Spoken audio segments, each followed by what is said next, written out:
Shalom, bertemu lagi ya dalam renungan hari ini. Puji Tuhan, kiranya kita semakin dikuatkan ya di dalam Tuhan Yesus. Kita semakin berakar kuat di dalam Tuhan Yesus. Kita semakin bertumbuh di dalam Tuhan Yesus. Kita semakin berbuah banyak bagi kemuliaan Tuhan Yesus. Biarlah selama kita di bumi yang cuma sekali ini, kita benar-benar tahu tujuan kita. Kita benar-benar tahu apa yang Tuhan mau. Kita benar-benar tahu apapun yang kita lakukan itu tujuannya cuma satu, bertemu Tuhan Yesus, tidak ada yang lain. Kiranya kita bisa saling menguatkan ya, saling membantu, saling mendukung, saling mensupport. Kita tidak bosan-bosan mengatakan ini. Amin ya, seperti yang dilakukan Tuhan Yesus, para rasul dan para muridnya, di mana para rasul dan para murid itu mencontoh apa yang dilakukan Tuhan Yesus selama di bumi bersama mereka. Amin ya, kita semakin dikuatkan. Kita mengurangi sikap manusia yang belakangan ini semakin memenuhi bumi ya, yaitu menghakimi. Kita saling mengingatkan untuk melakukan apa yang Tuhan mau, menyelamatkan, memberitakan kasih karunia yang telah Tuhan Yesus sediakan. Amin ya, melakukan apa yang menjadi kehendak Tuhan. Kita saling mengingatkan, saling bantu, saling mendukung. Amin ya. Kiranya kita saling bisa menguatkan untuk tujuan yang sama, bertemu Tuhan Yesus. Amin ya. Di dunia yang saat ini benar-benar dipenuhi oleh orang-orang yang banyak mempunyai keinginan yang tidak selaras dengan kehendak Tuhan Yesus. Kiranya kita bisa saling mendukung untuk mempunyai keinginan-keinginan yang sesuai dengan kehendak Tuhan. Amin ya. Kita saling menguatkan, saling mensupport, saling membantu ya, untuk tujuan yang sama. Kiranya nama Tuhan Yesus dipermuliakan ya di dalam hidup kita, di dalam hidup semua orang. Kiranya semakin banyak orang tahu bahwa Tuhan Yesus adalah jalan satu-satunya menuju surga. Dan surga itu benar-benar nyata, dan jalannya Tuhan Yesus datang 2000 tahun yang lalu dan masih berbicara kepada manusia, salah satunya saya 16 tahun yang lalu melalui pendeta besar 3. Saya mau bersaksi ini bukannya mau berpikiran apa ya, tapi memang tugas manusia itu bersaksi. Seperti tugas Paulus, seperti tugas para murid-murid dan para rasul sampai Tuhan Yesus itu sebelum naik ke surga menemui hampir 500-an orang. Agar apa? Agar mereka bersaksi. Emang tugas kita itu bersaksi. Itu. Marilah kita sama-sama bersaksi untuk menguatkan orang lain, untuk mengingatkan mereka bahwa Tuhan itu benar-benar nyata, masih berbicara kepada saya melalui 3 pendeta besar. Almarhum Bapak Pariaji dari Gereja Tiberias, Pastor Samson Dabas dari negara Nigeria, Pastor Yosef dari India yang tinggal di Amerika. Itu benar-benar nyata, masih berbicara sampai hari ini. Amin ya. Kita itu mempunyai tugas untuk bersaksi, menguatkan setiap orang. Amin ya. Mengajari hal-hal yang kita tahu mengenai Tuhan Yesus yang benar tentunya. Amin ya. Itu saling menguatkan, untuk saling bersaksi. Tuhan itu nyata, senyata itu. Tuhan mau para murid dan para rasulnya itu bersaksi sampai ke ujung bumi, sampai Tuhan itu menemui 500-an orang sebelum naik ke surga. Itu Tuhan. Amin ya. Amin. Saat masih hidup saja di dunia, Tuhan Yesus itu melakukan banyak mujizat. Memberi makan 4.000 dan 5.000 orang lelaki saja, belum anak-anak, belum wanitanya. Melakukan mujizat. Yang buta bisa melihat, yang tuli bisa mendengar, yang lumpuh bisa berjalan, yang kusta sembuh. Hal-hal yang di depan mata mereka saja, mereka masih bisa menyalibkan Tuhan Yesus. Makanya Tuhan Yesus itu sampai mau para muridnya itu bersaksi, dikuatkan. saat meninggal dan bangkit sebelum naik ke surga ditemui dan dikuatkan tidak. Itu saja, bahkan sebelum naik ke surga Tuhan itu berbicara dulu. Dan kemudian saat naik ke surga para muridnya melihat. Kenapa? Karena Tuhan mau para murid dan para rasulnya bersaksi. Sampai Tuhan seperti itu. Maka mujizat itu yang benar-benar naik ke surga itu di depan mata mereka. Tidak hanya bangkit tapi naik ke surganya itu benar-benar di depan mata banyak orang. Karena Tuhan tuh mau bersaksi para murid dan para rasulnya. Amin ya. Amin. Kiranya apa yang kita lakukan ya dengan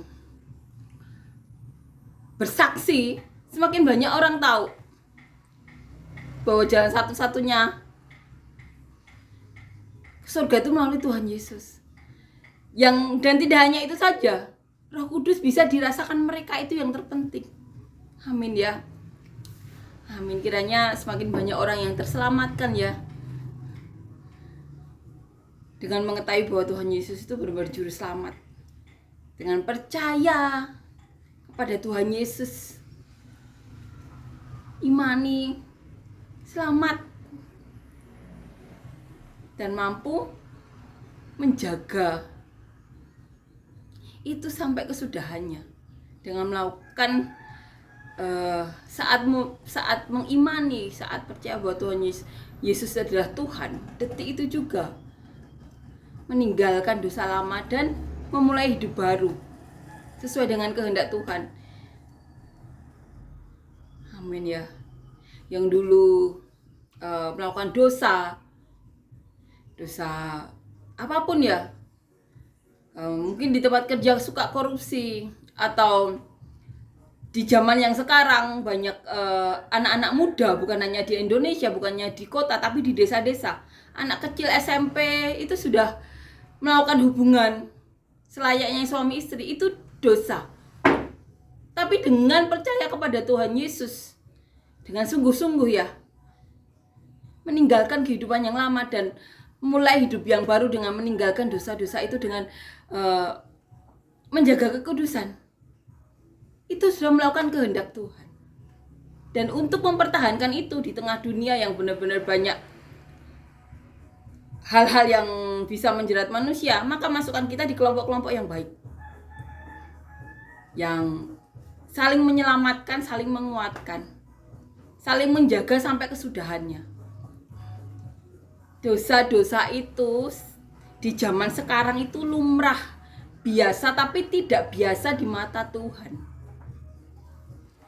Amin ya. Makanya kita banyak berdoa, banyak bercerita, sehingga iman-iman yang tertidur itu bisa bangun, bisa bangkit, dan mereka bisa merasakan urapan Roh Kudus, bahkan bisa mendengar suara Tuhan Yesus atau mendapatkan nubuatan seperti saya melalui para pendeta atau para hamba-hamba Tuhan atau orang-orang yang dipakai, sehingga hidup mereka bisa benar-benar tersentuh oleh Roh Kudus itu dan berubah menjadi yang mendatangkan kebaikan, hal yang lumrah menurut dunia. Tapi kalau tidak lumrah menurut Tuhan Yesus itu dosa. Dan selama di muka bumi ini kesempatan kita untuk bertobat, untuk melakukan apa yang menjadi kehendak Tuhan. Apabila kita tidak bisa meninggalkan dosa lama kita karena kita sering dihakimi orang, maka masukkan kita di kelompok yang berjiwa seperti Tuhan Yesus, atau tahu tugasnya, yaitu menyelamatkan, bukan menghakimi. Amin ya. Dosa itu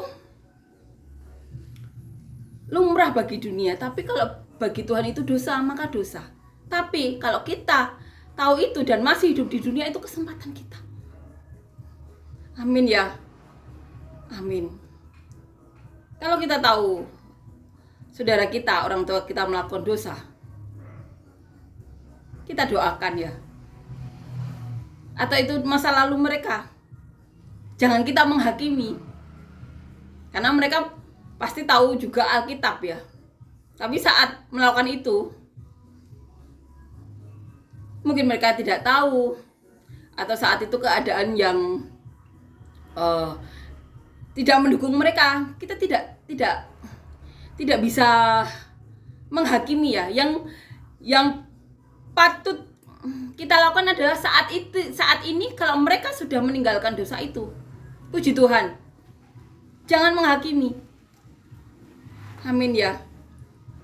Amin. Dosa yang menurut dunia lumrah, kalau menurut Tuhan berdosa itu berdosa.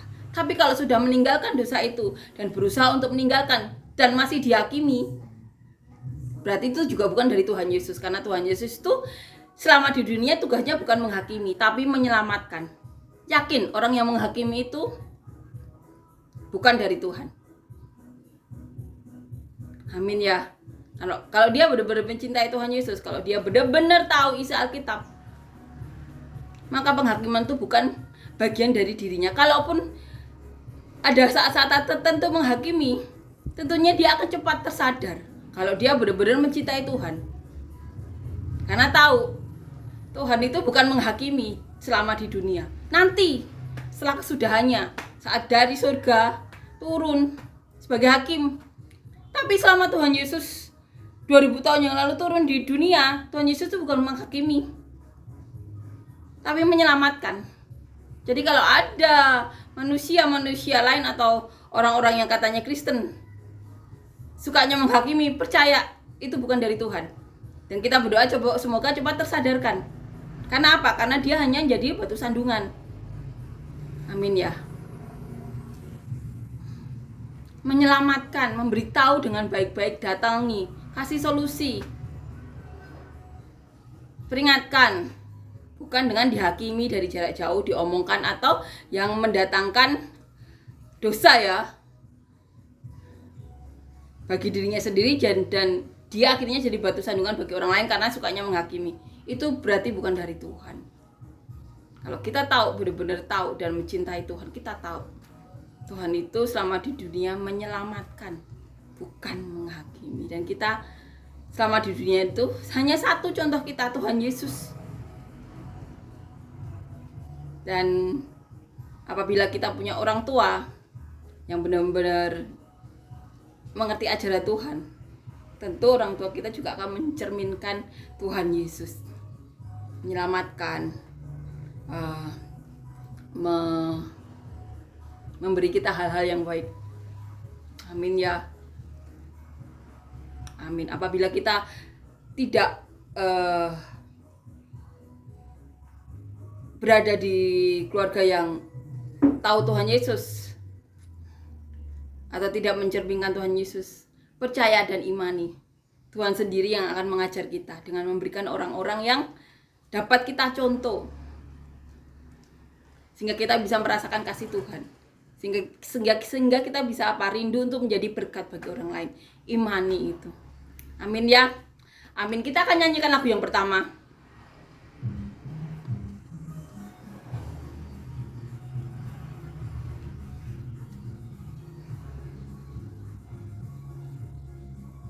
Allah Roh Kudus, penuhi kami. Ku rindu Kau selalu dalam hidupku.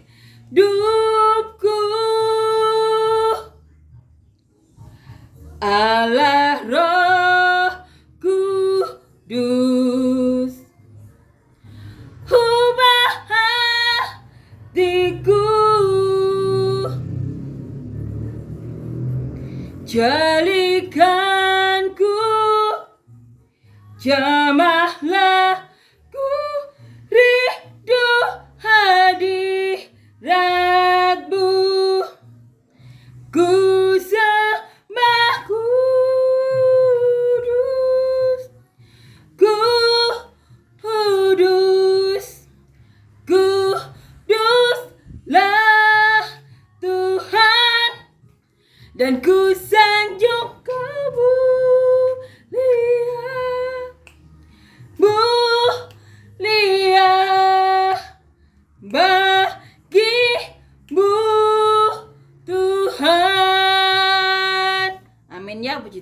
Amin. Kita akan melanjutkannya, membaca dan merenungkan ayat firman Tuhan di Kisah Para Rasul pasal yang ke-25 ayat 1 sampai 12. Judul perikopnya, Paulus di hadapan Festus naik banding kepada Kaisar. 3 hari sesudah tiba di provinsi itu, berangkatlah Festus dari Kaisarea ke Yerusalem. Di situ imam-imam kepala dan orang-orang Yahudi yang terkemuka datang menghadap dia dan menyampaikan dakwaan terhadap Paulus. Kepadanya mereka meminta suatu anugerah yang merugikan Paulus, yaitu untuk menyuruh Paulus datang ke Yerusalem, sebab mereka sedang membuat rencana untuk membunuh dia di tengah jalan. Tetapi Festus menjawab bahwa Paulus tetap ditahan di Kaisarea dan bahwa ia sendiri bermaksud untuk segera kembali ke sana, katanya. Karena itu baiklah orang-orang yang berwenang di antara kamu turut ke sana bersama-sama dengan aku dan mengajukan dakwaan terhadap dia jika ada kesalahannya. Festus tinggal tidak lebih daripada 8 atau 10 hari di Yerusalem. Sesudah itu ia pulang ke Kaisarea. Pada keesokan harinya ia mengadakan sidang pengadilan dan menyuruh menghadapkan Paulus. Sesudah Paulus tiba di situ, semua orang Yahudi yang datang dari Yerusalem berdiri mengelilinginya, dan mereka mengemukakan banyak tuduhan berat terhadap dia yang tidak dapat mereka buktikan. Sebaliknya Paulus membela diri, katanya, "Aku sedikit pun tidak bersalah, baik terhadap hukum Taurat orang Yahudi maupun terhadap bait Allah atau terhadap Kaisar." Tetapi Festus yang hendak mengambil hati orang Yahudi menjawab Paulus, katanya, "Apakah engkau bersedia pergi ke Yerusalem supaya engkau dihakimi di sana di hadapanku tentang perkara ini?" Tetapi kata Paulus, "Aku sekarang berdiri di sini di hadapan pengadilan Kaisar dan disinilah aku harus dihakimi. Seperti engkau sendiri tahu benar-benar, sedikit pun aku tidak berbuat salah terhadap orang Yahudi. Jadi jika aku benar-benar bersalah dan berbuat sesuatu kejahatan yang setimpal dengan hukuman mati, aku rela mati. Tetapi jika apa yang mereka tuduhkan itu terhadap aku ternyata tidak benar, tidak ada seorang pun yang berhak menyerahkan aku sebagai suatu anugerah kepada mereka. Aku naik banding kepada Kaisar." Setelah berunding dengan anggota-anggota pengadilan, Festus menjawab, "Engkau telah naik banding kepada Kaisar. Jadi engkau harus pergi menghadap Kaisar." Paulus naik banding, minta naik banding di hadapan Festus. Jadi kita tahu di perikop kemarin diceritakan bahwa Felix yang merupakan wali negeri yang lama ya, menahan Paulus sampai 2 tahun. Dan selang 2 tahun itu Paulus sering dipanggil karena Felix berharap mendapatkan uang dari Paulus. Paulus itu untuk pelayanan saja, Paulus mencari uang sendiri. Bukan untuk dia saja, tapi untuk orang-orang yang mendampingi Paulus dan juga orang-orang lainnya yang ditolong oleh Paulus.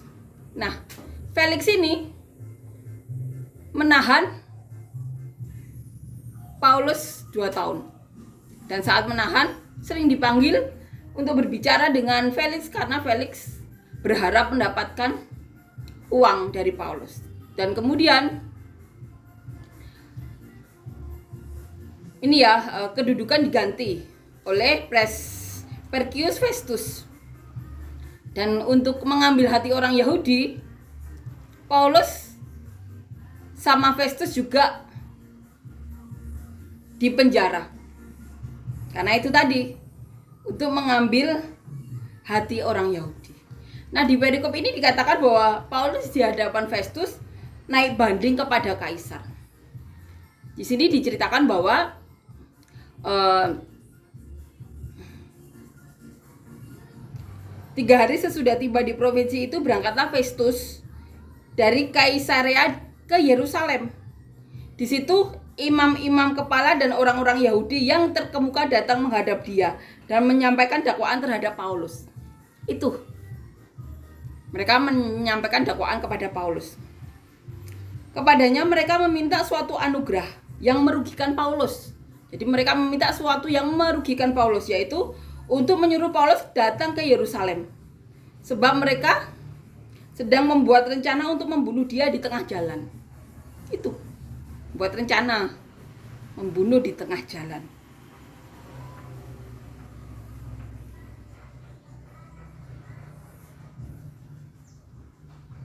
Jadi saat Festus ke Yerusalem, imam-imam kepala dan orang-orang Yahudi meminta anugerah kepada Festus untuk membawa Paulus ke Yerusalem karena mereka masih merencanakan untuk membunuh Paulus.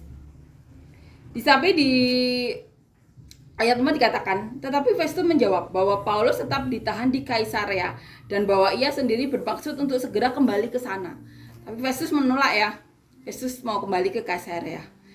Ini katanya, karena itu baiklah orang-orang yang berwenang di antara kamu turut ke sana bersama-sama dengan aku dan mengajukan dakwaan terhadap dia jika ada kesalahannya. Itu, jadi Festus meminta orang-orang yang berkepentingan ya, atau yang berwenang ikut Festus ke Kaisarea. Di ayat 6 dikatakan, Festus tinggal tidak lebih daripada 8 atau 10 hari di Yerusalem. Sesudah itu ia pulang ke Kaisarea. Jadi Festus tidak lama ya di Yerusalem, 8-10 hari, dan kemudian balik ke Kaisarea. Pada keesokan harinya ia mengadakan sidang pengadilan dan menyuruh menghadapkan Paulus. Sesudah Paulus tiba di situ, semua orang Yahudi yang datang dari Yerusalem berdiri mengelilinginya dan mengemukakan banyak tuduhan. Jadi saat Paulus ya dihadapkan kepada orang-orang Yahudi mengelilingi Paulus dan mengajukan banyak tuduhan. Sama seperti pengacara Tertulus ya 2 tahun yang lalu. Saat datang ya ke Kaisarea bersama Imam Besar Ananias. Sampai Paulus dikatakan ini ya, penyakit sampar. Orang ini adalah penyakit sampar. Tertulis mengatakan itu kepada Paulus. Benar-benar dan benar-benar ini ya tuduhan yang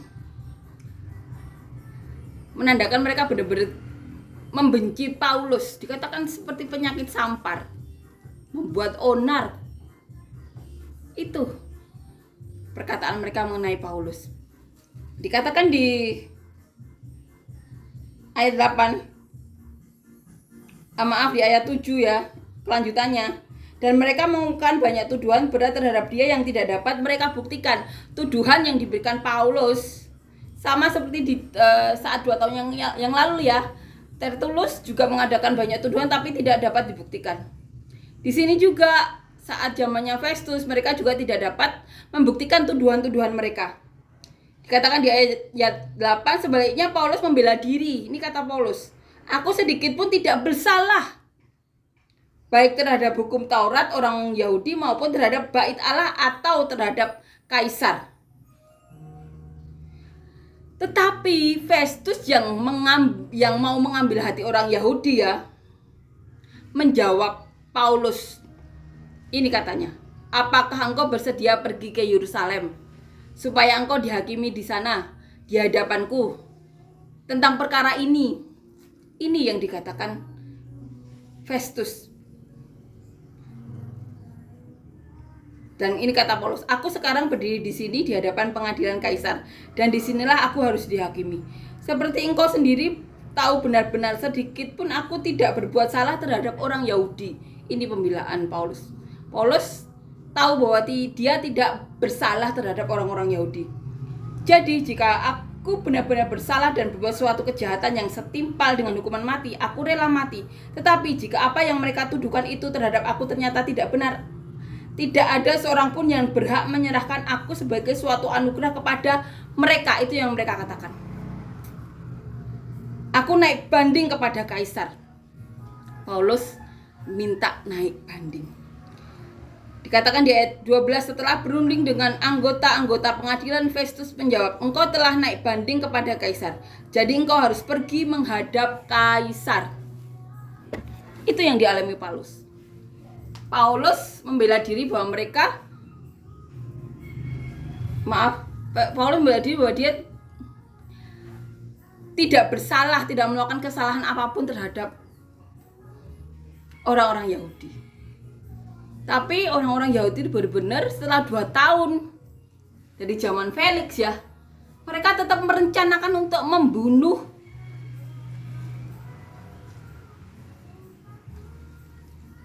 Paulus. Itu yang dialami Paulus. Kiranya kisah Paulus ini benar-benar menguatkan kita ya. Apapun yang kita alami, fokus kita kepada Tuhan. Karena Tuhan sendiri telah berkata kepada Paulus, kuatkanlah hatimu. Engkau telah bersaksi di Yerusalem. Dan Tuhan memintanya untuk menguatkan hati lagi karena Paulus harus bersaksi lagi ya di Roma. Dan karena Tuhan ya, Paulus menguatkan hati. Jadi sebagai orang-orang yang mencintai Tuhan, kuatkanlah hati kita. Fokus kita kepada Tuhan apapun yang terjadi. Amin ya. Amin. Kita akan nyanyikan lagu yang kedua.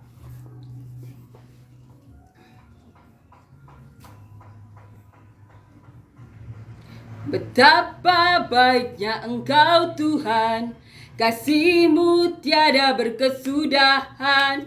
Betapa mulia kasih-Mu Yesus, jiwaku diselamatkan. Hosana, ku memuji Tuhan. Hosana, ku tinggikan Yesus. Hosana, Hosana, Hosana. Terima kasih Yesus, terima kasih untuk segala kasih karunia-Mu, pengampunan-Mu, pengorbanan-Mu, kebaikan-Mu, berkat-berkat-Mu. Terima kasih. Dan kami berdoa untuk siapapun yang sakit, Tuhan berikan kesembuhan. Apapun yang di badan mereka yang bukan daripada-Mu, Kau singkirkan Tuhan, Kau buang. Dan siapapun yang membutuhkan pekerjaan, Kau berikan pekerjaan yang benar-benar daripada-Mu, pekerjaan yang bisa memberkati hidup mereka, keluarga mereka, dan orang-orang sekitar mereka. Bahkan memberkati siapapun yang Kau berkati. Siapapun yang membutuhkan pasangan hidup, Kau berikan pasangan hidup yang benar daripada-Mu, pasangan hidup yang mencintai Kau, yang dapat membawa keluarga kami, orang-orang yang